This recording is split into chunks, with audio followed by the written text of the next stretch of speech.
Salut tout le monde, j'espère que vous allez bien, je suis très heureux de vous retrouver. C'est parti pour une nouvelle émission et aujourd'hui on s'enflamme pour Cécile Hernandez. Salut Cécile. Salut. Comment tu vas? Ça va bien, merci. Et toi? Ça va très bien, installe-toi avec cette bonne musique d'entrée, petite fille de Booba. Ah oui, Ah oui. ça c'est ma chanson, c'est classique. ma playlist ça. On a emprunté ta playlist pour l'émission Cécile. Je te présente pour nos téléspectateurs, nos téléspectatrices, on va voir ton palmarès s'afficher à l'écran. Tu pratiques le parasnowboard. Et tu as un palmarès dantesque, tout simplement 5 médailles paralympiques dont 2 en or, à Pékin en 2022 et Milan Cortina en 2026, elles sont là, tu les as ramenées, ces belles médailles, 5 titres de championne du monde, 2 en bank slalom en 2015 et 2019, et 3 en cross 2019, 2022 et 2025, et ajouté à ça 11 globes de cristal. Bon, Cécile, voilà, un palmarès dingue, on va en parler, chaque médaille a une histoire particulière.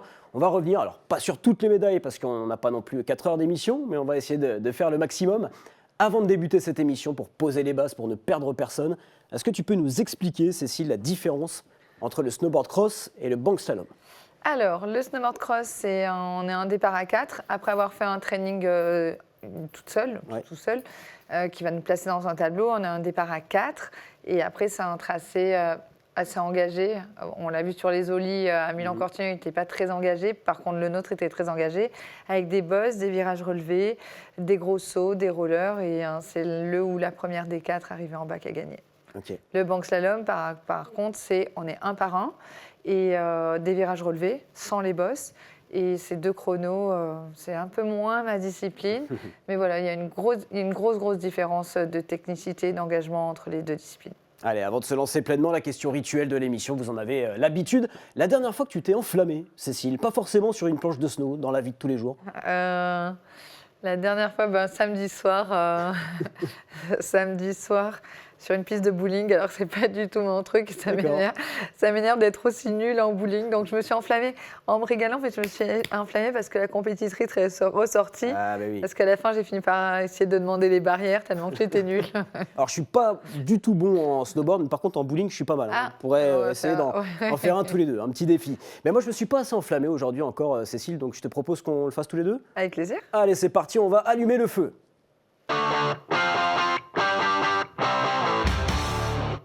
Je dois dire que je suis un petit peu déçu. Tu m'avais dit que tu chanterais Johnny Hallyday. C'est pas grave, peut-être un peu plus tard dans l'émission. Cécile, toi, tu as toujours été une grande sportive. Tu as commencé par le BMX à très très haut niveau, au niveau international. Tu as découvert aussi le snow à Tignes, au Val-Claret exactement. Exact. Est-ce que tu peux me raconter un peu ta première rencontre avec cette discipline? Ça a été le coup de cœur immédiat? Oui, alors déjà, moi je viens du BMX et je cherchais, quand j'en ai eu marre, après 10 ans de faire du BMX, je me suis dit qu'est-ce que je pouvais faire comme sport qui me rappelait le BMX, mais qui m'amènerait quand même un vent de nouveauté. Et habitant dans les Pyrénées, je me suis dit, l'hiver, je faisais déjà du ski depuis très longtemps. Je me suis dit, l'hiver, potentiellement, si on m'apprend, je pourrais faire du snowboard. Et j'avais un petit copain qui faisait du snowboard et il m'a proposé, on était 4 amis, on m'a proposé de partir essayer le snowboard au Val-Claret à Tignes. Et ça a été, ça fait mal. Ouais. Ça a été plutôt des coups partout avant d'être un coup de cœur. Mais oui, forcément, je retrouvais l'adrénaline, la piste, l'engagement, la pente et tout ça. Donc ça m'a plu. Et pour dire, l'autre personne qui a débuté en même temps que moi est aussi aujourd'hui préparateur physique de l'équipe de France de rugby à 15. Donc comme quoi, c'est vraiment, on est 2 personnes engagées dans ce qu'on fait. Et lui, il l'a mis dans le rugby, moi dans le snowboard en compétition. Bon, en tout cas, à cette époque-là, tu mènes une vie remplie de projets, tu es hyper épanoui dans ton sport, dans le milieu pro et perso. Et puis un jour, tout bascule. Le 21 octobre 2002, tu te réveilles avec les membres inférieurs paralysés. Après 4 jours d'hospitalisation, le diagnostic tombe, la sclérose en plaques. Alors la sclérose en plaques, à cette époque, on n'en parlait pas énormément. Je crois même que toi, tu pensais que c'était une maladie de peau au départ. Oui, complètement. En fait, donc moi, je me réveille totalement paralysée. Je passe 4 jours totalement immobile dans un lit d'hôpital à être baladée de service en service. Et le jeudi, il y a un médecin qui va venir et qui va me dire « Vous avez une sclérose en plaques ?» Je ne comprends pas, je ne sens toujours pas mes jambes. Et moi, je retiens que le mot plaque. Et je me souviens que quand je faisais du BMX, j'avais un copain qui avait des grosses plaques sur la peau, qu'on appelle aujourd'hui du vitiligo.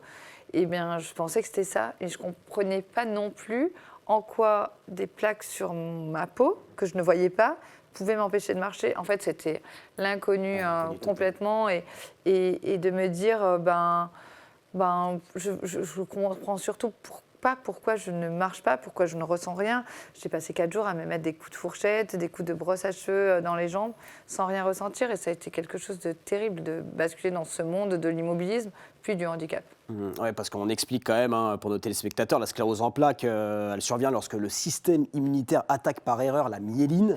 Donc c'est la gaine protectrice des nerfs. Et donc, forcément, ça perturbe la transmission des informations entre le cerveau et le corps. Exactement. Ouais. Voilà. Donc, tu l'as dit, je le vois, et puis on a eu le temps de discuter un petit peu avant l'émission. Cécile, tu es une femme solaire, pétillante, plein de vie, plein de positivité. À ce moment-là, tout s'effondre. On ne voit que du noir, on boit du noir. C'est les ténèbres. En fait, j'ai longtemps cru que j'étais dans un cauchemar et que c'était pas ma vie, que j'étais juste en train, que j'étais en train de regarder ce qui se passait de haut et c'était pas moi parce que la veille je marchais, tout allait bien, j'étais hyper sportive, et d'un seul coup tu te réveilles, tu marches plus, on te dit que ta vie ça va être un fauteuil roulant, qu'on ne sait pas trop si tes jours sont comptés et combien il te reste d'années à vivre. Donc du coup, je plonge dans des ténèbres, dans la noirceur d'un quotidien terrible. Et j'ai des idées noires, vraiment très très noires. Parce que moi qui suis hyper indépendante, j'ai basculé dans un monde où j'étais rivée à une sonnette pour aller aux toilettes, pour manger, complètement assistée, alors que j'ai toujours prôné ce côté très girl power et indépendante et avec un corps surtout qui est obéissant. Et là, il n'était plus du tout. La sclérose en plaques, ça t'a évidemment changé physiquement. Est-ce qu'au niveau de ton comportement aussi, cette forme d'injustice qui tombe dessus comme ça, est-ce que ça t'a changé? Est-ce que tu es devenue différente dans ta façon d'être avec les autres? Alors, ça m'a changé vraiment radicalement dès le début. J'ai tellement pleuré et crié, être en colère. Et je me suis dit... Mais pourquoi? Mais vraiment, j'ai passé énormément. Pourquoi moi? Je voyais ma maman aussi à côté de moi qui se disait mais pourquoi? Même j'entends des phrases de maman dire elle a toujours fait du sport, elle sort pas, que c'était super injuste. Et ça a un peu nourri ce sentiment d'injustice de la vie. Et au final, je me suis renfermée sur moi-même énormément. J'ai eu des idées très noires et très sombres. J'ai voulu en finir et tout. Je me suis dit, mais moi, je ne veux pas vivre cette vie. On ne sait pas de quoi est fait demain. On n'a pas de traitement. C'est une maladie aujourd'hui qui était déjà il y a 23 ans et qui aujourd'hui l'est toujours. C'est une maladie incurable, grave et dégénérative, et neurodégénérative. Et du coup, je me suis dit, mais moi, je ne veux pas de tout ça.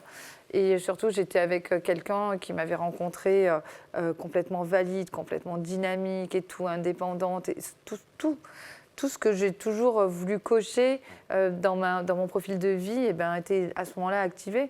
Et je le voyais, il était là à me laver, à m'amener aux toilettes, à me porter pour me sortir d'une voiture, à déplier un fauteuil roulant.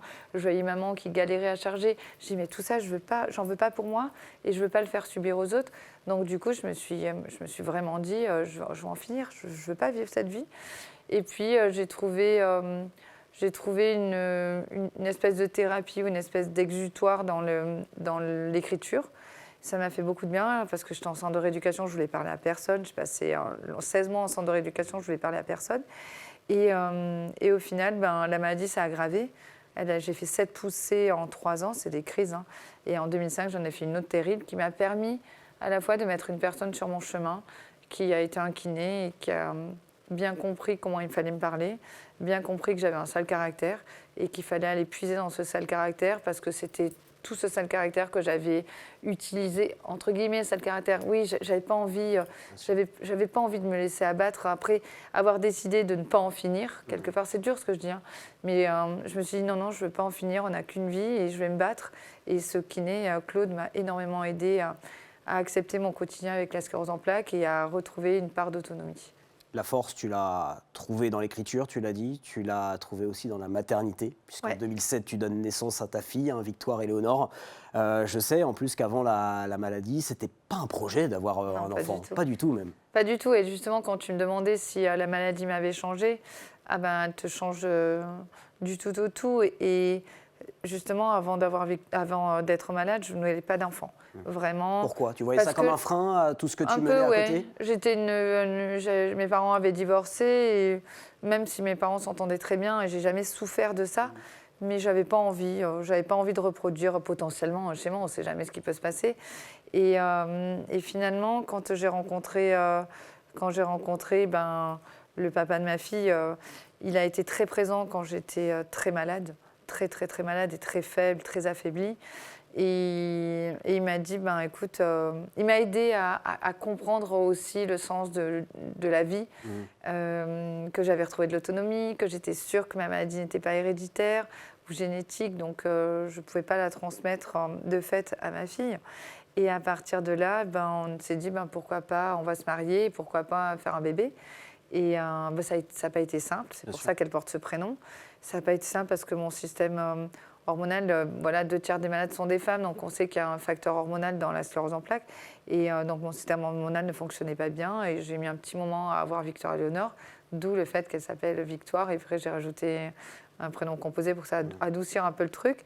Mais je voulais pas d'enfant et là aujourd'hui, je suis maman et je suis très fière de tout ça. Ouais, et on va en reparler dans cette émission de ta fille qui est très très importante pour toi, Cécile. Alors, la sclérose en plaques est un handicap invisible. On a tendance à retenir le mot invisible et à oublier qu'avant ce mot-là, il y a le mot handicap. Toi, tu te bats au quotidien pour que cette maladie soit reconnue, soit comprise davantage aussi parmi tous les gens. Il y a une femme, alors que tu n'as jamais rencontrée, qui s'appelle Clémence et qui a voulu te laisser un petit message. Elle est atteinte également de sclérose en plaques. Écoute-la, Cécile. Hello Cécile, ça fait maintenant plusieurs années que je te suis, depuis que j'étais moi-même diagnostiquée de la sclérose en plaques. Je voulais par ce message te remercier. Merci pour tout ce que tu montres au quotidien, ta force, ta détermination et ta résilience. C'est vraiment une grande source d'inspiration pour beaucoup. Pour moi, en tout cas, ça l'est. Donc voilà, je voulais te dire merci pour tout ça et bravo pour tout ce que tu accomplis. Clémence, elle te suit beaucoup sur les réseaux sociaux et tu es une source d'inspiration pour elle. C'est trop mignon, ça me touche parce que autant je prends des scuds et je me suis fait harceler sur les réseaux pour ce que je montre, parce qu'on dit que je ne suis pas vraiment handicapée, autant il suffit d'avoir un message comme ça et tu te dis que tu as réussi ton combat et moi ça me fait du bien, ça me fait plaisir, donc merci Clément, c'est incroyable. Moi, c'est pour ça que je me bats, c'est pour ça que je me lève, c'est pour ça que j'ai des objectifs à la fois sportifs mais aussi humains, parce que je sais que des gens se font malmener par rapport au fait que notre handicap, notre maladie n'est pas toujours visible. Autant il y a des troubles visibles, il y en a d'autres troubles qui sont beaucoup plus invisibles. En tout cas, quand on passe 24 heures avec moi, on voit rapidement que il y a quand même des troubles invisibles qui deviennent vite visibles. Et je traîne la jambe, mes mains ne fonctionnent pas très bien, je me fatigue vite, je ne marche pas bien, je ne marche pas droit, plein de choses. Mais personne à se justifier. Les gens ne savent pas ce qu'on vit à l'intérieur. Et pour moi, c'est hyper important de me servir de ma petite notoriété pour pouvoir aider d'autres personnes. Je trouve ça complètement injuste quand des gens m'écrivent en me disant voilà, on a une canne et on est obligé de la plier à l'entrée de la porte de l'entreprise parce que sinon on a peur de se faire critiquer ou de se faire mettre au placard. Donc moi je ne peux pas vivre en entendant des choses comme ça. Donc c'est pour ça que je me bats. Et le sport m'aide à me battre pour ça aussi. Ouais. Un long combat, mais je sais que tu le mènes avec beaucoup de conviction et il faut continuer ça. Évidemment, on va continuer, nous, justement, à retracer ton parcours. Cécile, faire le deuil du sport, ça a été super compliqué. Mais tu as trouvé une alternative, c'est le vivre par procuration.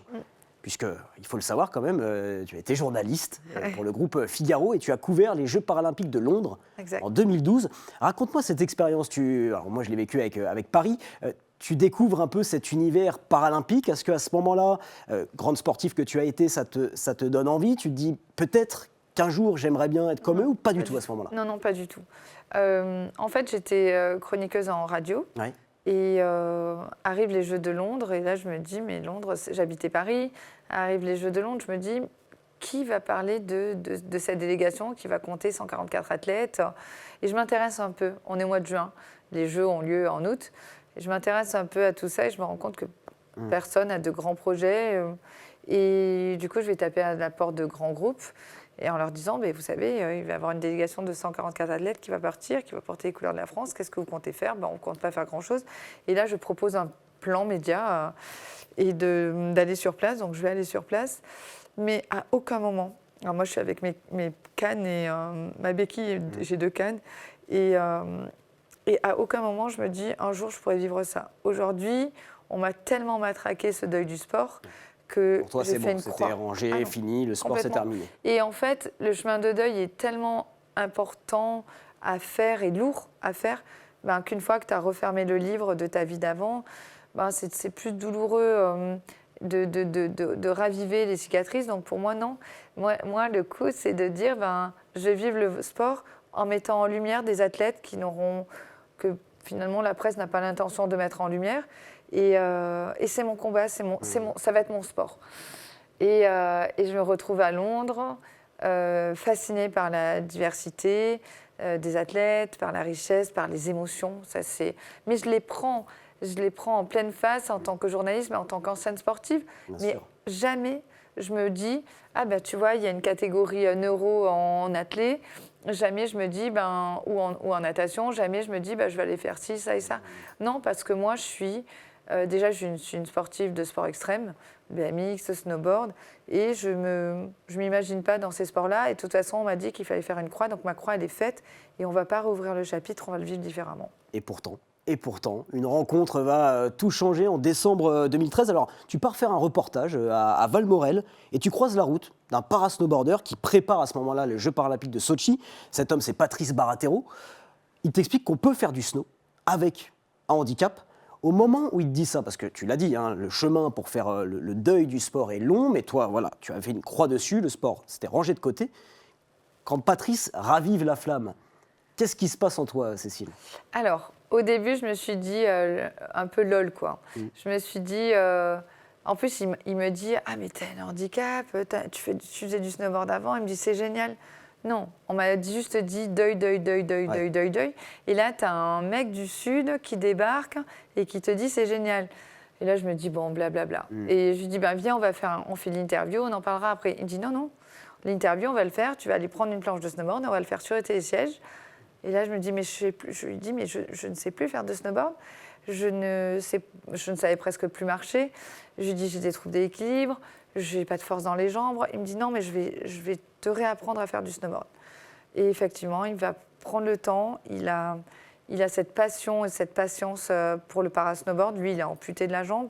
Et ça va être incroyable. Je vais énormément pleurer d'émotion et de joie de vivre cette sensation avec lui et cette reprise du snowboard, alors qu'on m'avait dit que c'était mort et enterré et qu'il ne fallait absolument pas y compter. Et je n'y comptais pas, puisqu'en plus le snowboard rentre aux Jeux paralympiques de Sotchi. J'aurais pu me dire, si jamais, mais pas du tout. À aucun moment, ça me traverse l'esprit, pas du tout. Il y a un truc qui est dingue aussi, Cécile, c'est que Patrice, il te regarde dans les yeux, il te dit un jour, tu pourrais, toi, être médaillé. D'argent en plus, il me dit. Voilà, médaillé d'argent aux Jeux paralympiques. Moi, j'ai envie de dire, Patrice, le visionnaire, puisque tu vas te lancer dans l'aventure et tu remportes la médaille d'argent en snowboard cross en catégorie LL1 aux Jeux paralympiques de Sotchi. Alors, je répète, après 3 mois de pratique seulement, ça paraît dingue d'un regard extérieur. À ce que toi, à ce moment-là, quand tu la décroches, cette médaille, tu te dis aussi, mais attends, ça fait 3 mois que je suis sur un snow version handi et je suis médaillé paralympique. Après, on a mis les moyens en 3 mois. À partir du moment où Patrice a envoyé cette vidéo à l'équipe de France et que l'équipe de France a dit pourquoi pas l'amener en Coupe du Monde, donc dans le Colorado, 1 mois après, puis aux Jeux 3 mois plus tard. Je n'ai fait que m'entraîner. Je n'ai fait que faire. C'était génial. Mais c'était génial de refaire du snowboard. Tu revis à ce moment-là, vraiment, c'est une renaissance. Ouais, c'est une renaissance, mais en fait, je ne m'imagine pas un départ de course. Je ne m'imagine pas un départ de mondiaux. Tout ce que je me dis, c'est que du bonus. Parce que, en fait, j'ai appris à apprécier avec cette maladie, avec ce qui s'est passé, avec ces deuils, j'ai appris à apprécier énormément tout ce que je vis. Là, je me retrouve dans le Colorado. Je n'étais jamais allée aux États-Unis. Je me retrouve dans le Colorado à un départ de Coupe du Monde. Et puis 3 mois plus tard, je me retrouve au départ des Jeux. Je me dis, mais même si je ne gagne rien, j'ai déjà gagné. C'est déjà J'ai une déjà victoire. tout gagné. Ah Bien oui. sûr.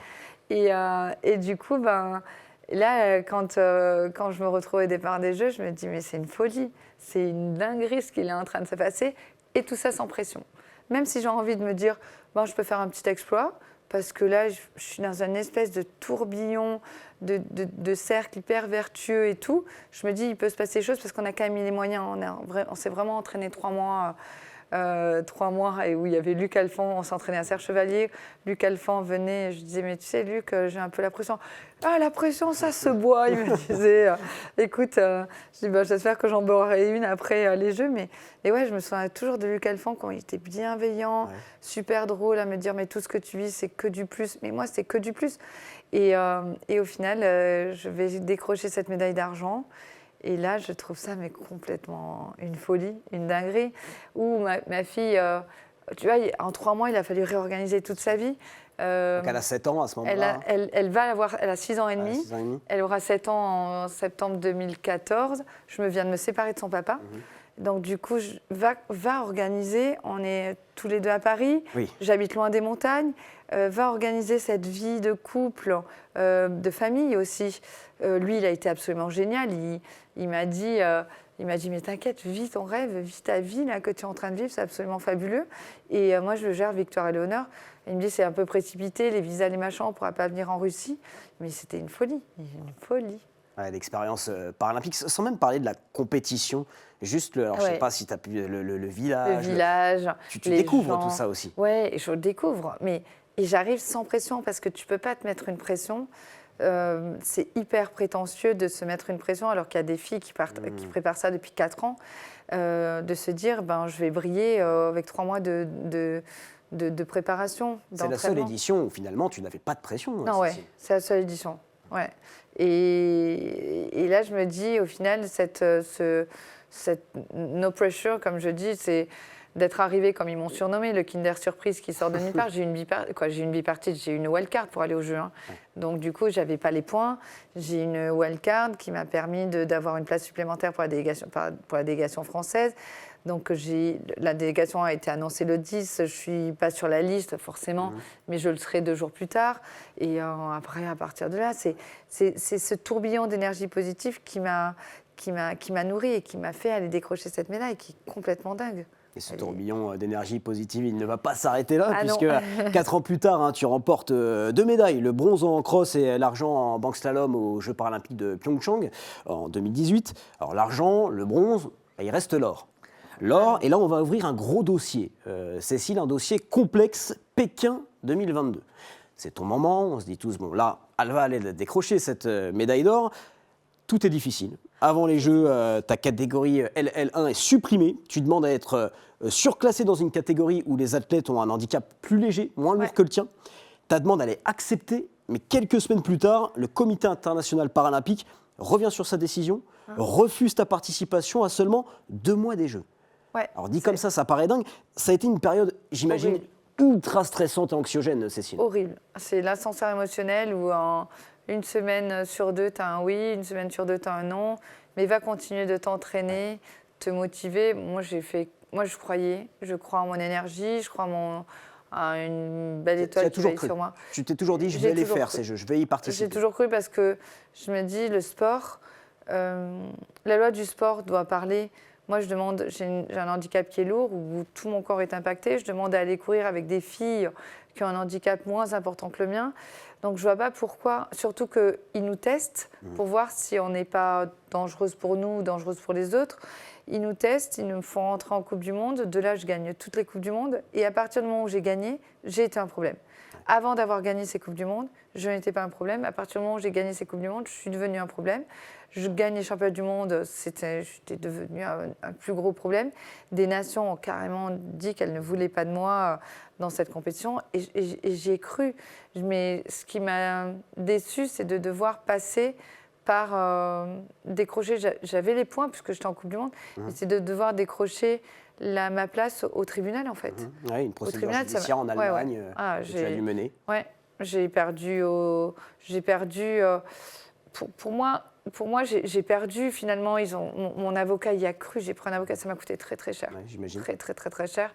Surtout que c'était en Allemagne et c'était compliqué pour moi parce que il parlait en allemand, il ne parlait pas en anglais. En anglais, j'ai fait confiance à mon avocat et mon avocat y a cru. Et on a su, je me souviendrai toujours, c'était le mercredi 16 février, on était en train de regarder Titanic avec ma fille. Et mon téléphone vibre et elle me dit « Maman, tu as un message WhatsApp ?» Je lui dis « Regarde. » Elle me dit « Maman, il y a un monsieur avec des lunettes qui fait comme ça sur une photo WhatsApp. » Et là, je dis « Ah, donne-moi le téléphone. » Elle regarde et c'était mon avocat. Et mon avocat qui me dit « Bon, c'est bon, on y va. » Oui. Alors, mais c'est c'est ça, pas... parce que c'est bon, on y va, donc ça, c'est 5 jours avant le départ, hein, et ça ne s'arrête pas là, parce que tu arrives à Pékin, Ouais. une réclamation est déposée contre ta participation, tu doutes, tes entraînements aussi sont compliqués, tu chutes, je crois, tu te blesses au genou. Comment tu fais pour rester debout mentalement avec tout ça qui te tombe dessus, Cécile?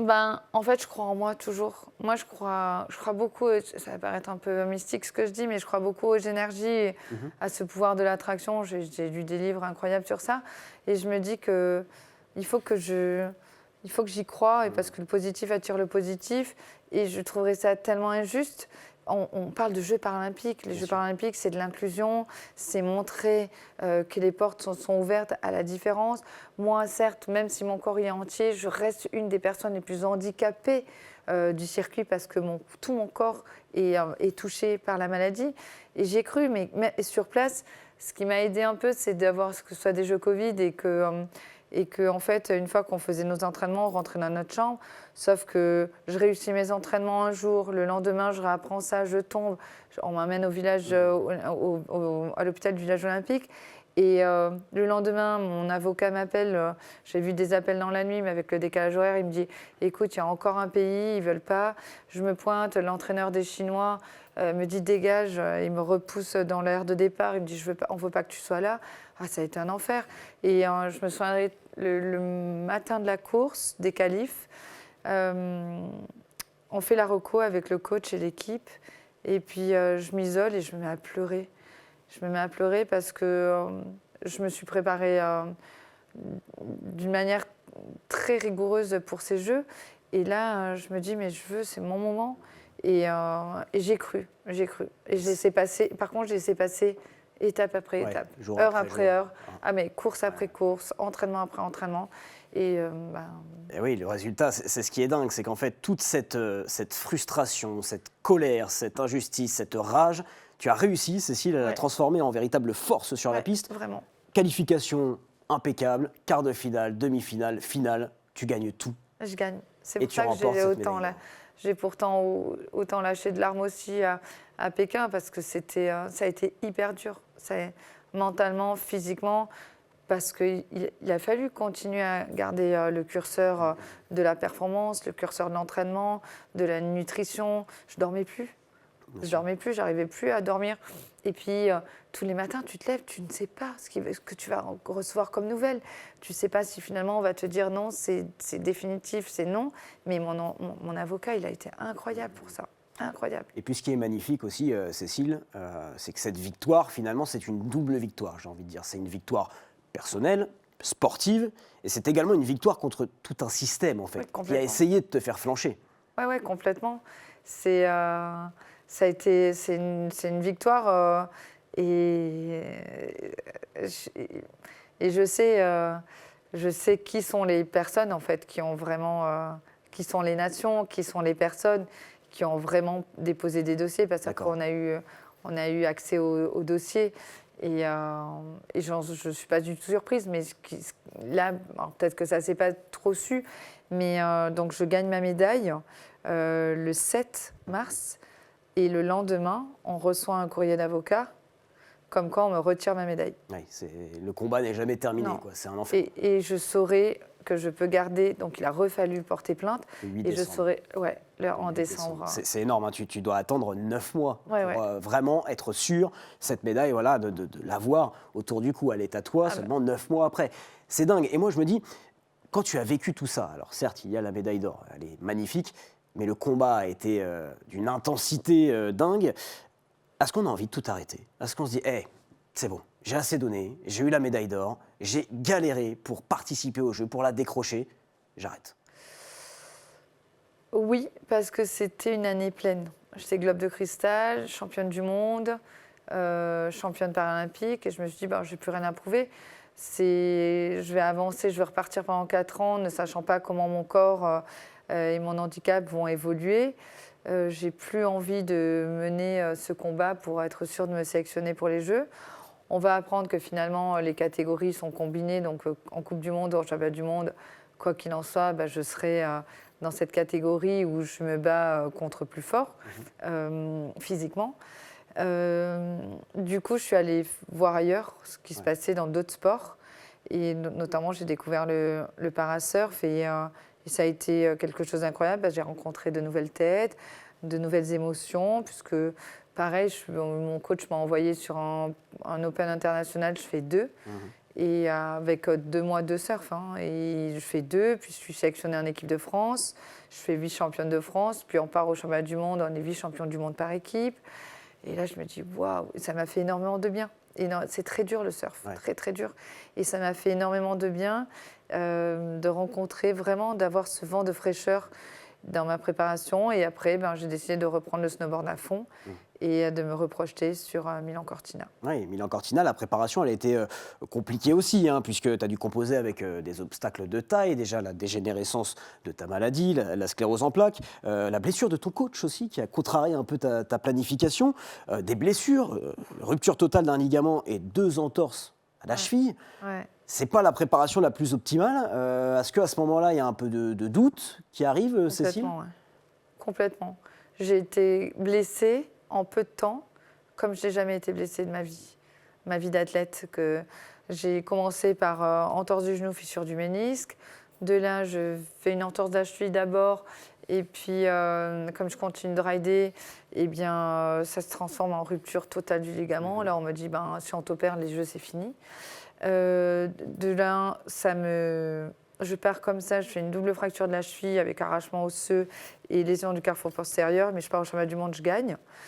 Et en fait, il y a aussi, j'ai moins de sensibilité à la douleur, donc c'est à double tranchant, donc ça m'a aidé à aller chercher cette médaille d'or au championnat du monde, sauf que j'ai aggravé vraiment mon état de santé. Donc on m'a mis au repos, immobilisée. Je reviens en stage de l'équipe de France en juin 2024. Je me fais une déchirure de 15 cm dans la cuisse. Quand je suis allée faire l'IRM, ils m'ont dit « mais on n'a jamais vu une déchirure aussi importante ». Et là, je savais que c'était lié à ma condition mentale parce que je n'allais pas bien, je vivais mal dans le groupe dans lequel j'étais. Le groupe équipe de France, je vivais très mal. Je portais les couleurs de la France, mais je ne faisais pas partie d'un groupe. Pour moi, je ne faisais pas partie d'un groupe, d'une équipe de France. Et moi, je suis hypersensible et j'ai besoin d'être alignée. Là, je ne l'étais plus et mon corps parlait. Mon corps se blessait, mon corps parlait, j'étais pas bien, je pleurais à la fin de chacun de mes entraînements. On fait une début de saison de Coupe du Monde, en saison 25-26, qui était cette saison la plus importante. Je fais des 5-6e, chose que j'ai jamais vécu ça. Et à la fin, en décembre, j'ai dit j'arrête tout. Voilà, en décembre, j'ai dit je vais pas bien, je m'entends plus avec mon staff, j'arrête tout. Tu étais prête à faire une croix sur les Jeux de Milan-Cortina ? C'est fini. Et puis comme j'avais fait beaucoup de vélo, je me suis dit, je vais aller voir ailleurs. Et oui, j'étais prête. Parce que j'avais ma santé mentale qui n'allait pas bien. Et même l'exemple que je montrais à ma fille qui me voyait pleurer tous les jours. Je maigrissais à vue d'œil alors que j'étais en prise de masse. Je maigrissais à vue d'œil. C'est pas comme ça. Moi, je veux être heureuse de faire ce que je fais. Ça a été déjà tellement salvateur de faire du snowboard dans ma vie avec ma sclérose en plaques que c'est pas pour après être dépressive à cause du snowboard. Tu parles de santé mentale. Tu t'es fait aider à ce moment-là par un préparateur mental, un psy ou autre ? Oui, mon préparateur mental m'a dit, écoute Cécile, aujourd'hui, tu as peut-être soigné tes blessures corporelles, mais tu as une grosse blessure à l'âme.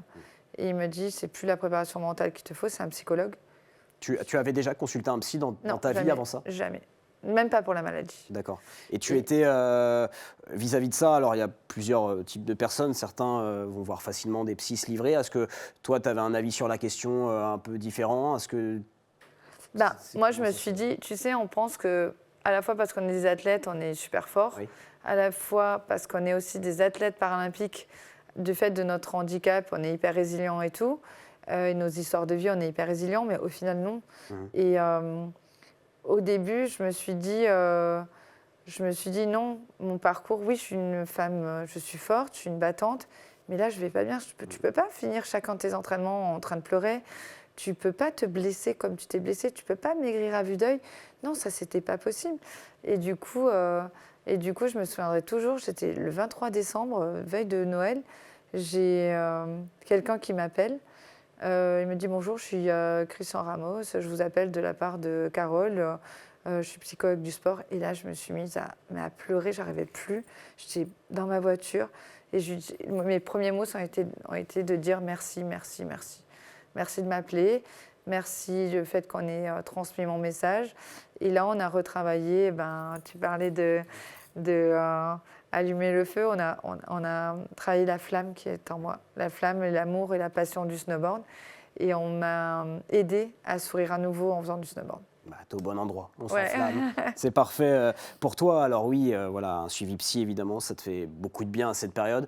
Ta fille aussi, qui est toujours présente pour toi. Il y a une petite anecdote assez sympa que j'aimerais partager ici, c'est qu'avant de t'envoler pour les Jeux de Milan-Cortina, ta fille, elle te donne une photo avec un message derrière, elle te dit « Attends, maman, ne le lis pas tout de suite, tu le liras une fois dans l'avion. » Et ce mot, je vais me permettre de le lire, « Je suis fière de toi, je t'aime, je suis tellement heureuse d'être en Italie avec toi et de te regarder, même si tu ne gagnes pas, je suis très fière de toi. » Et ça, je trouve ça important parce que quand on est athlète de haut niveau, et je pense que tu vas me le confirmer, on reçoit beaucoup d'amour quand on performe.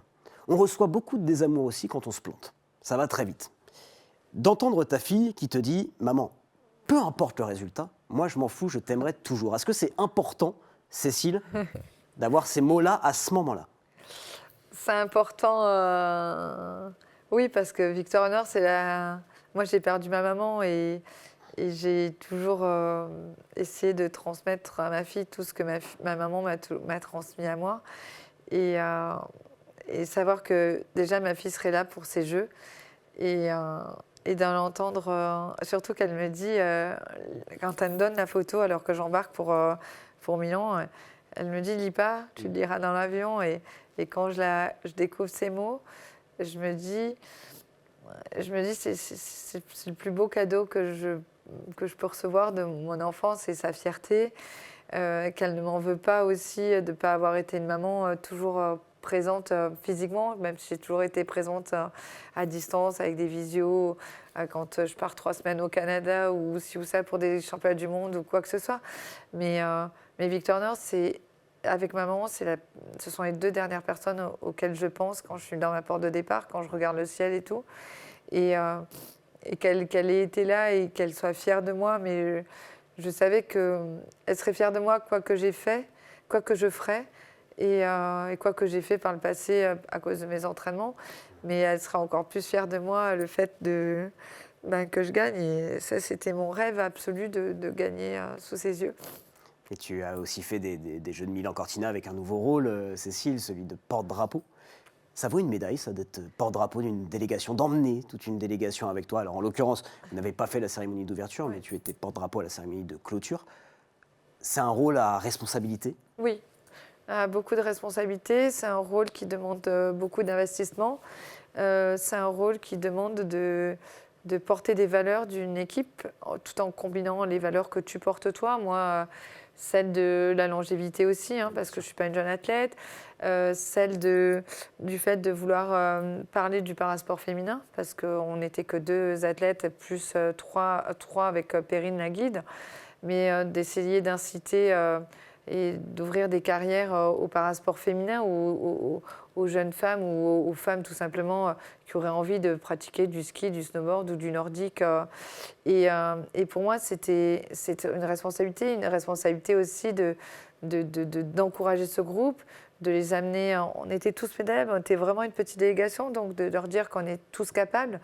Et moi, j'étais contente parce que je décroche aussi la première médaille d'or de la délégation française, donc ça c'est aussi hyper symbolique. Alors c'est pas moi qui étais attendue, on attendait plus un Arthur Bauchet ou un Benjamin Davier, mais finalement c'est moi et je m'étais mis une pression avec ce rôle de porte-drapeau. J'en ai beaucoup parlé à tous les athlètes de la délégation qui m'ont fait comprendre qu'ils n'attendaient pas forcément de moi que je sois là sur les pistes et tout. Mais le but, c'était que notre délégation brille et soit heureuse des résultats qu'elle aurait pu faire. Donc, pour moi, c'est une vraie réussite.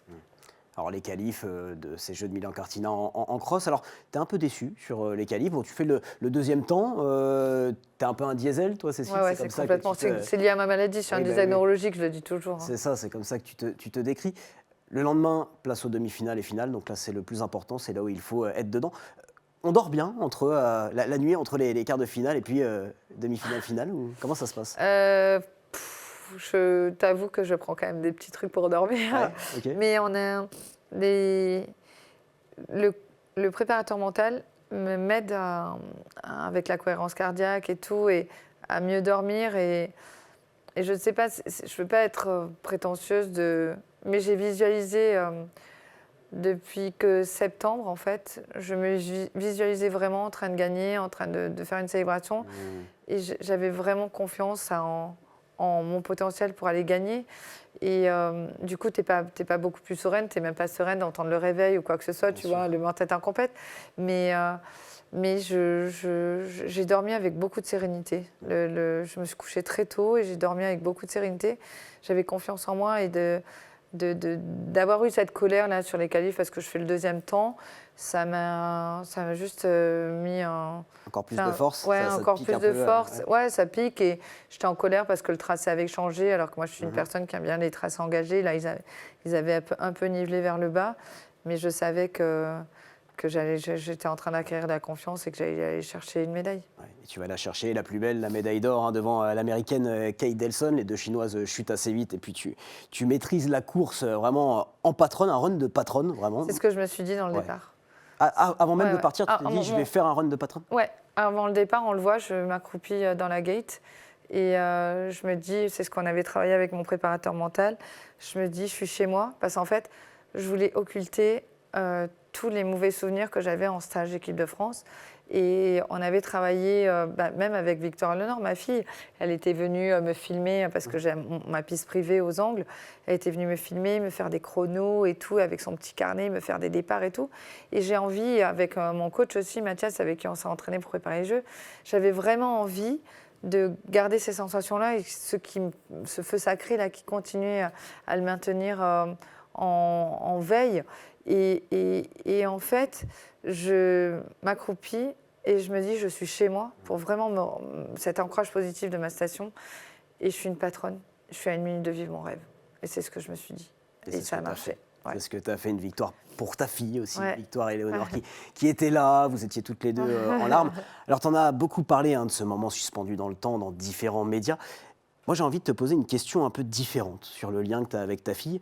Quand on est maman, on donne des conseils à ses enfants sur plein de choses, sur la vie en général. Quel est le meilleur conseil qu'elle t'a donné, Cécile? Tu vois, le meilleur conseil qu'elle ait pu me dire, c'est de me faire rêver moi-même. En fait, c'est ça. Et mes amis, j'avais quand même un petit groupe de supporters qui a écrit sur un panneau, c'était fais-toi kiffer, fais-nous rêver. En fait, c'était ça, en fait. Ouais.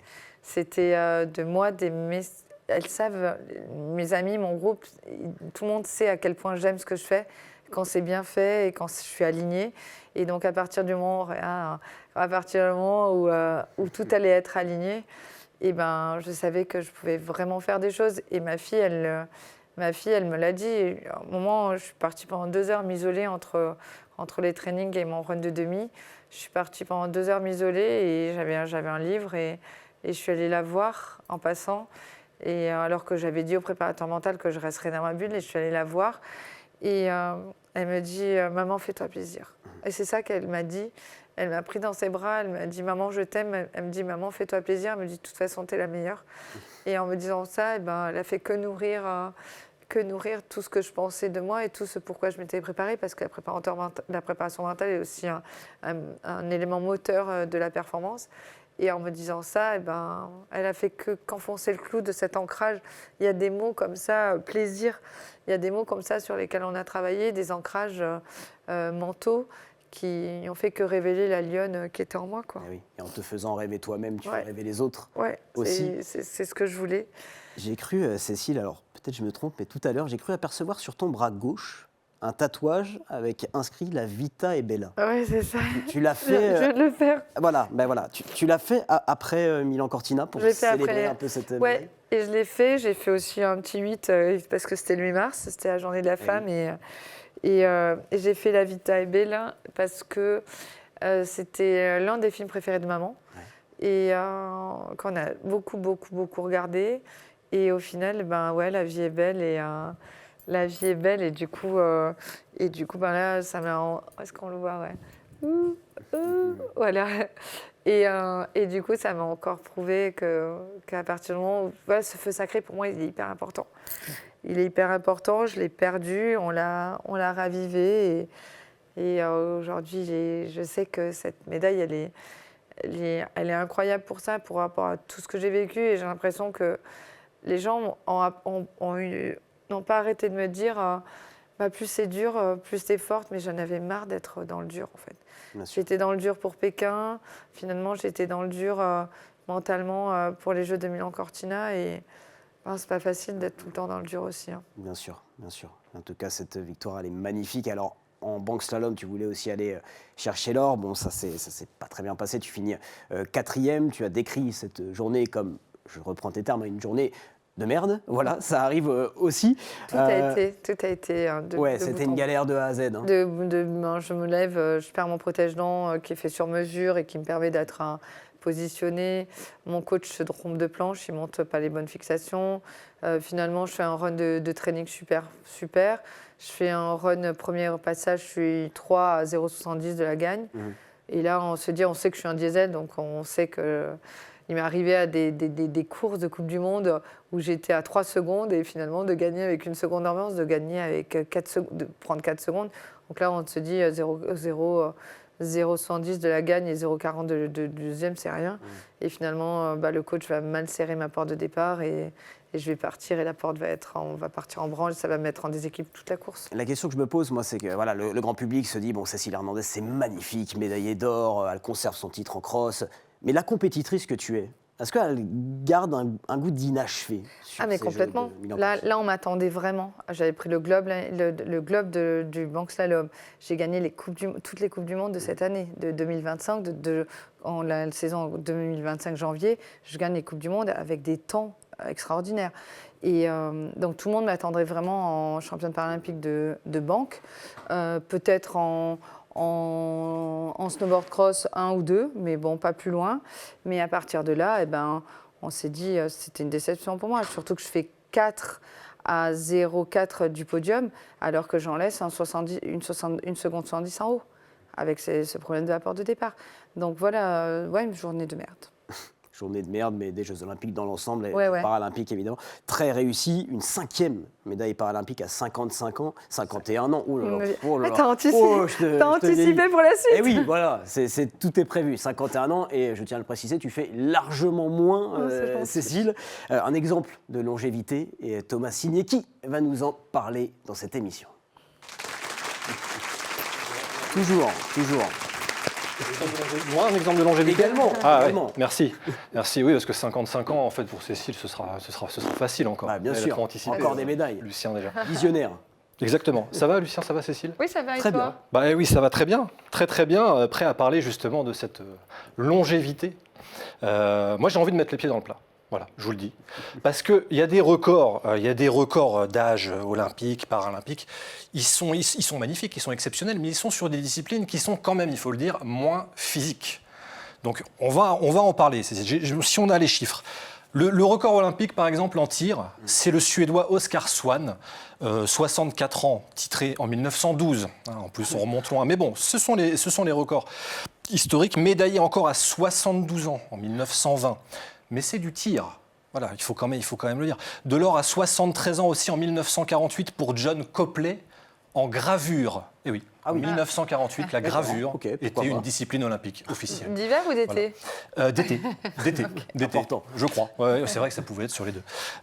Donc il y a le tir à l'arc, il y a l'équitation, il y a toutes ces disciplines-là où on voit beaucoup de records, de médaillés, de champions olympiques les plus âgés, comme Pierre Jonquer d'Oriola, Oui. par exemple, autre légende du sport catalan. Qu'est-ce que Comme j'allais toi, dire. Cécile, voilà, lui était originaire de Cornellà del Vercol, Ouais.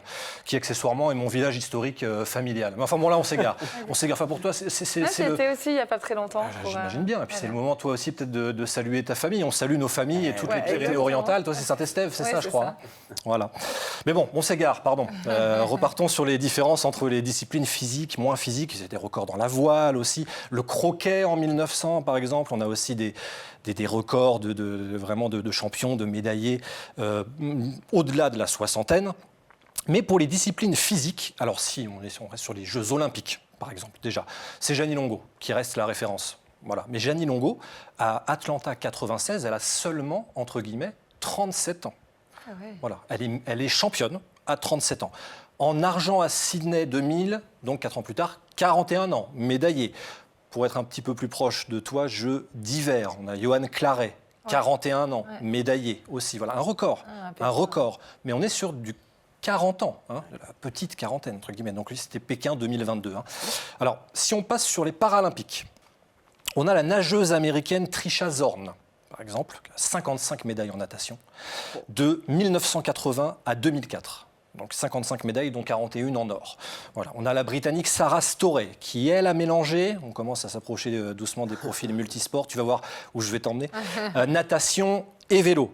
30 médailles, de 1992 à 2020, dont 19 en or. Voilà. Donc là, on est sur des quarantaines, tu vas voir ça. Niveau français, on a Béatrice S. en natation. Voilà.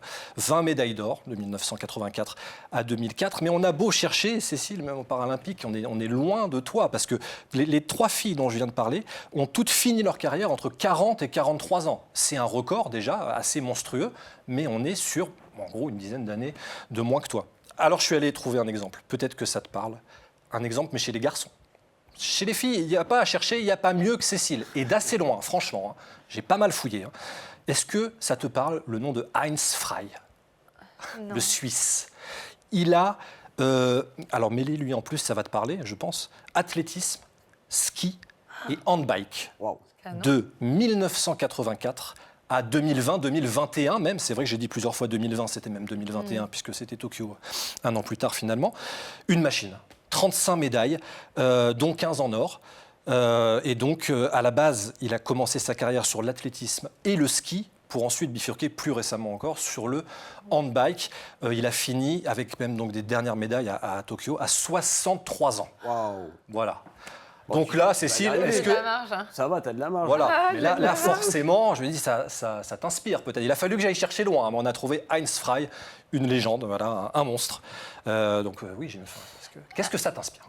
Alors, moi, beaucoup de respect. Hein. De toute façon, à partir du moment où tu aimes ce que tu fais et que tu mets tout en œuvre pour réussir tes challenges, hein, l'hygiène, hein, l'alimentation, tout ça. Après, tu disais, moi, j'ai un sport qui est quand même très physique. On part sur des sauts qui font 14-15 mètres, les impacts. Mais justement, je suis consciente de ça. Et en ayant cette conscience, je multiplie encore plus mon hygiène de vie, ma récupération. Donc, j'essaie de tout mettre dans le petit saladier pour réussir la recette de la performance. Et aujourd'hui, moi, c'est plus mon critère et encore, on y a beaucoup travaillé avec mon préparateur mental, mais c'est si je venais à douter. Et qu'en face de ce doute, aujourd'hui, on a douté, que j'ai pu douter au jeu, parce que je me voyais gagner, mais j'avais des doutes quand même, de me dire, si je prends mal ce virage, ben, le préparateur mental, Christian, chaque fois qu'il me disait, tu doutes, mets une réponse en face. Aujourd'hui, je sais que la peur, c'est une formidable alliée dans ma vie.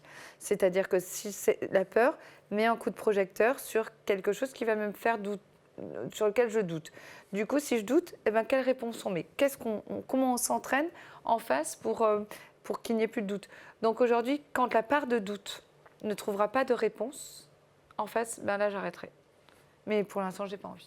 Sur le côté paralympique, donc justement, on a vu donc notamment en refaisant cette spécificité sur les disciplines particulièrement physiques, hein. On voit des exemples quand même donc de médaillés plus âgés. Encore une fois, toi, tu es largement devant. Il y a quand même une prime donc, par rapport aux Olympiques. On a vu par rapport à Jeannie Longo, quelques années supplémentaires chez les Paralympiques. Il y a une prime à l'expérience, on dirait, supplémentaire chez les Paralympiques. Est-ce que je crois que tu bats une petite Américaine de 20 ans, non, Ouais, en finale, 20 c'est ça? et 22 peut-être. Ouais. Là. C'est plus important en Paralympique, peut-être Alors, l'expérience joue un Non, rôle. non, non. Alors, le fait est que c'est qu'en Paralympique, on a souvent des carrières qui sont plus tardives, à la fois plus longues et à la fois plus tardives. C'est-à-dire que moi, on en parlait avec Lucien tout à l'heure, je suis arrivée au jeu de mes premiers jeux, j'avais déjà 39 ans. Mes premiers jeux, c'était Sochi, j'avais déjà 39 ans. Donc souvent des gens qui ont eu une carrière sportive, qui ont rencontré le handicap, un accident, une maladie, et qui finalement reviennent au sport. Donc la moyenne d'âge est quand même beaucoup plus élevée dans l'olympisme. Après, l'expérience fait que ben oui, forcément, ça parle. L'expérience de l'âge, j'en sais rien, mais l'expérience du terrain, parce que regarde, je vais peut-être commencer un autre sport où j'aurai l'expérience de l'âge, mais pas du terrain. Donc, est-ce que ça va être un avantage? Est-ce que ça va pas l'être? Mais en tout cas, voilà, moi, ça m'inspire. En tout cas, tout ça, ça m'inspire. Eh bien justement, la transition est parfaite, toute trouvée par Cécile. On va parler de ces autres sports que tu vas potentiellement pratiquer aux Jeux paralympiques. Thomas, merci. Comme Heinz Frey, beaucoup. tu vas aller chercher Heinz Frey, donc hein, c'est bon, facile. Merci Dans beaucoup, 10-12 Thomas. ans. Merci. Allez, bonne Merci. continuation, bonne fin. Merci, et nous on parle de tout ça dans le show devant. C'est parti.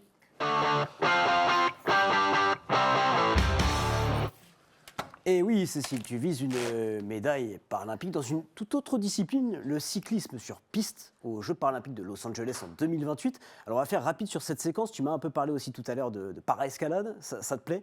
On pourrait voir Cécile Hernandez sur 2 disciplines aux Jeux paralympiques de Los Angeles? Ben, tout en sachant que je continue le snowboard, donc du coup, il va falloir caser tout ça. Le vélo, c'est mon sport de base. C'est l'explosivité, c'est mon adrénaline aussi de base. L'escalade, je viens de découvrir l'escalade l'année dernière parce que j'ai voulu travailler ma prise de risque et le haut du corps. Parce qu'on a un sport qui demande du grip, le snowboard demande du grip au départ, donc j'ai voulu travailler ça. J'ai voulu développer mon haut du corps, c'est ce qui a marché.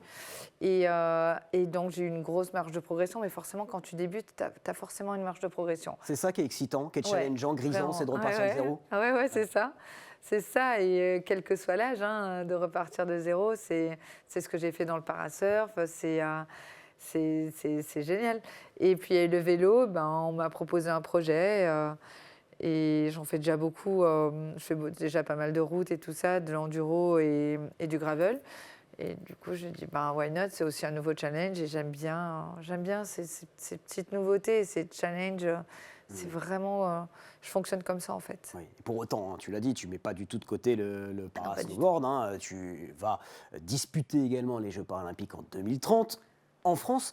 Cécile, toi, tu as couvert les Jeux paralympiques de Paris 2024 avec RMC. Le fait d'avoir un peu vécu ça de l'intérieur, de voir ce que ça pouvait susciter des Jeux à la maison, est-ce que ça t'a donné encore plus envie de faire partie de cette aventure et de le vivre en tant que para-athlète? Alors, en soi, c'est pas... J'ai l'impression que les Jeux en Italie, c'était des Jeux à la maison. Ouais, il y avait déjà. tellement de public français, puis des Jeux qui revenaient dans des vraies montagnes, parce que Sochi, Pyeongchang et Pékin avaient été construits dans des montagnes dites artificielles exprès pour pratiquer les Jeux. Mais là, on est revenu dans des vraies montagnes et puis à côté de la maison au final. Et moi, c'est comme moi, j'ai eu presque autant de gens que si ça avait été en France. Donc, écoute, moi aujourd'hui, c'est pas des Jeux en France qui me motivent. C'est absolument génial si je peux arriver à vivre des Jeux en France. Ce qui me motive, c'est que si je continue de progresser, on a fait un point hier avec mon coach, si on voit que ma maladie progresse, mon niveau stagne, que la concurrence progresse, c'est que moi, j'aurai plus ma place dans ce sport-là et qu'à un moment, il faut savoir se retirer. C'est dur de se retirer quand tu sais que ta marge de progression, elle est encore là. Et on l'a vu dans le bank slalom et dans le snowboard cross, j'ai encore énormément progressé cette année. Donc pour moi, c'est absolument pas un frein. Et le seul frein qu'il y aura, c'est en fait de trouver un équilibre. Si ma maladie progresse, mon niveau ne progresse plus, ben là on se dira on arrête, mais parce que je l'aurais décidé, je ne vais pas laisser les autres décider à ma place en fait. Je voudrais parler d'un dernier sujet avec toi, Cécile, qui est très intéressant, étant donné que tu as été aussi journaliste sportive. Ton avis va être vraiment très pertinent là-dessus, c'est le traitement médiatique du parasport. On en parle tout de suite au coin du feu.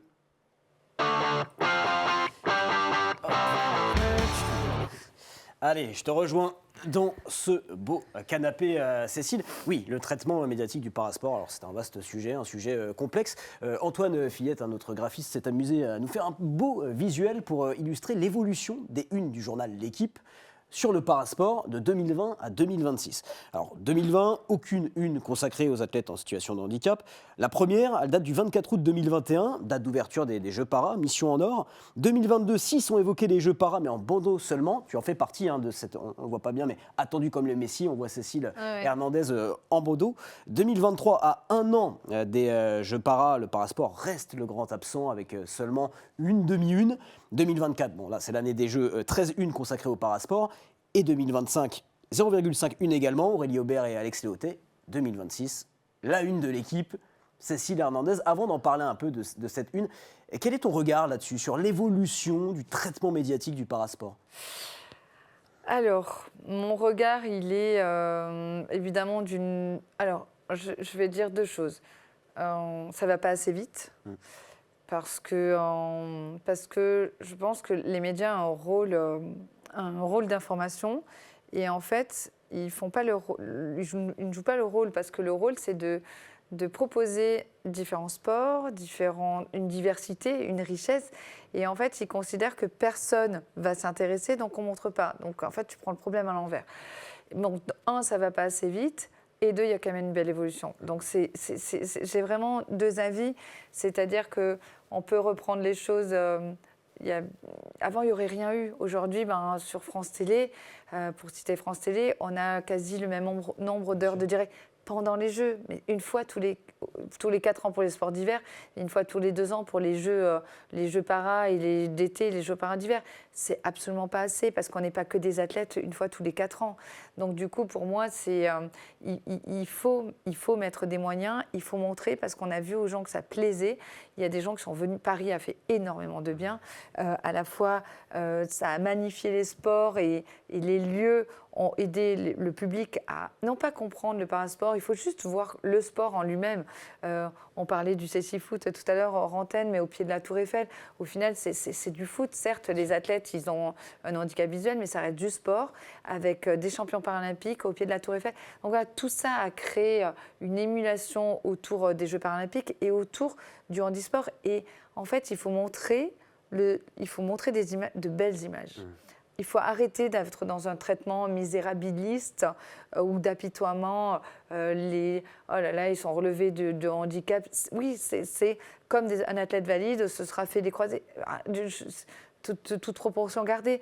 Mais en tout cas, oui, la singularité fait partie de notre parcours, mais il ne faut pas être dans le misérabilisme, il faut parler de la performance, il faut parler de l'athlète, il faut parler de ce qu'il a fait, ce qu'il a vécu. C'est son chemin de vie, comme un athlète olympique peut avoir un chemin de vie aussi chaotique et compliqué, parfois financier même, qui rend la mise en œuvre de sa performance très compliquée. Mais au-delà de ça, intéressons-nous à l'athlète, à la performance, au sport, parce que c'est ce que les gens ont envie de voir en fait. Et puis bon, on pourra dire un mot sur... Oui, cette une, on est obligé d'en parler. Cécile Hernandez, porte-bonheur, la une de l'équipe. Bon, c'est le Graal, ça ouvre beaucoup de portes. C'est un symbole fort aussi, on en discutait tout à l'heure hors antenne, mais je sais un peu comment ça fonctionne dans les rédacs. On fait des choix éditoriaux, on discute, on débat. J'imagine le débat qu'il y a dû avoir en disant mais qui va composer la une ? Un côté Cécile Hernandez, d'autres ont dû dire mais non, on ne va pas mettre Cécile Hernandez. Donc ça veut dire aussi que ça évolue de ce point de vue-là. Les rédacs se bougent, les rédacs font des choix forts. Le vrai journal, l'équipe, tu ne l'as pas tenu entre tes mains. Tu as même essayé d'appeler pour récupérer. Oui, ils ne m'ont pas cru. Mais tu sais quoi, parfois je crois toujours que c'est un montage, tellement que c'est fou. Quand je vois cette une et tout... incroyable, il y avait du rugby, il y avait du foot, il y avait de la Formule 1, il y a Russell aussi en haut. J'ai l'impression que je ne l'ai pas eu en fait le journal, mes copines me l'ont imprimé et me l'ont offert dans un grand cadre, mais je trouve ça tellement fou, tellement fou. C'est dans la vie, c'est une consécration aussi. C'est très rare, hein, c'est inédit dans le parasport de faire une seule comme ça. Voilà, c'est ça. Tu as montré 2022 où il y avait Messi et j'avais ce petit encart en haut à gauche et j'étais tellement fière déjà de ça. Mais là, la une de l'équipe, quand on me l'a envoyé, je dis non mais bravo pour le montage, les potes. Et en fait, c'était pas un montage, c'est vraiment moi et c'est incroyable de vivre ça. Et aujourd'hui, je sais que ça m'ouvre énormément de portes.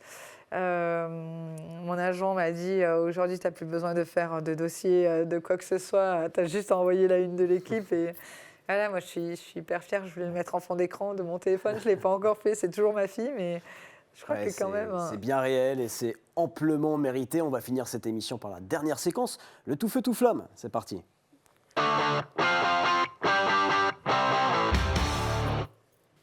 La fameuse tier list de l'émission, 5 catégories, flamme paralympique, feu de camp, briquet, allumettes et cendres. Flamme paralympique, c'est le top du top. Plus on descend, moins c'est bien. Plusieurs éléments à classer pour Cécile. Je te laisse faire ça rapidement. C'est parti.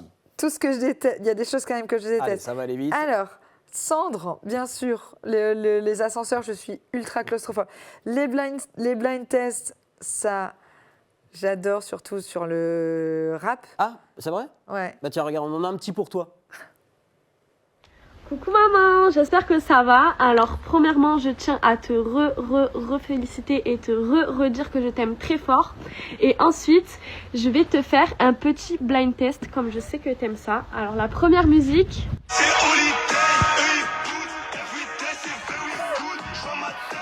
Je sais que tu l'as cette musique. Et ensuite, la deuxième musique, j'espère que tu auras le bon titre.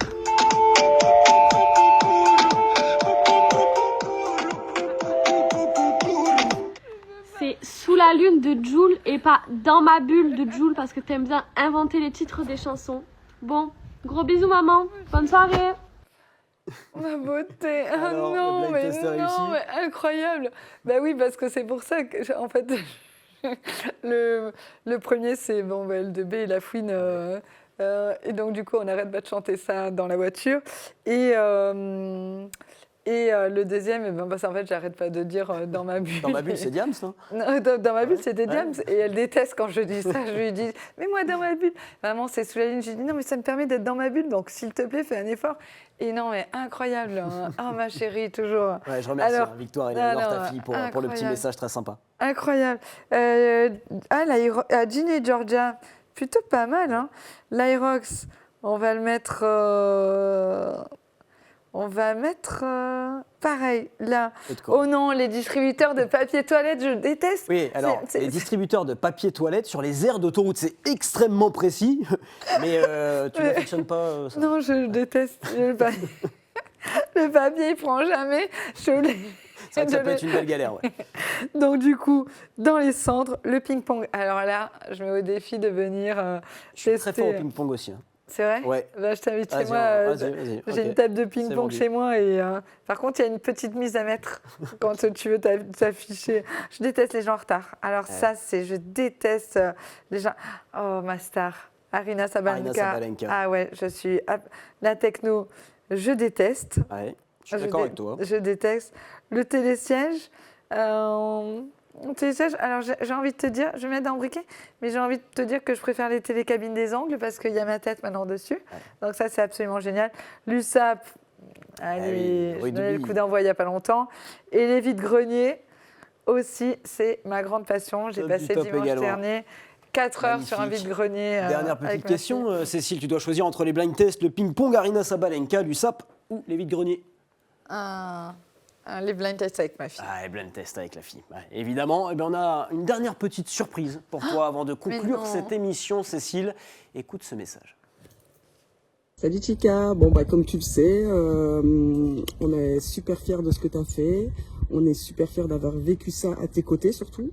Maë n'en revient toujours pas et moi non plus. Je sais pas si on remettra un jour les pieds sur terre parce que franchement c'était inoubliable.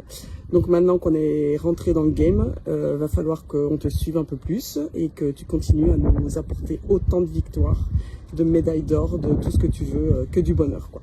Donc let's go pour les prochaines aventures et je te fais de gros bisous. Bye. Voilà, Oh c'était la my dernière God, petite ma surprise meilleure pour amie, toi. ouais. Incroyable, bah, merci. Ah, Et ça- merci à toi, Cécile. On s'est régalé durant cette émission. Et moi, j'ai envie de te dire une chose. Continue à être une boulimique de la vie. Ah, complètement. Vraiment. Continue à avoir ce sourire flamboyant. Et je te souhaite plein de bonnes choses. Merci beaucoup. Je reviendrai raconter les prochaines aventures. Eh ben magnifique. Merci beaucoup, Merci Cécile. beaucoup. Je vais remercier toute l'équipe en régie. Les deux Nico. Nicolas Baillet à la réalisation et Nicolas Royer au son. Enzo Morello au cadre. Sandrine David au maquillage. Et évidemment, Julien Perronnet à l'édition. Merci à toutes et à tous. Rendez-vous la semaine prochaine pour un nouveau On s'enflamme. Bisous tout le monde.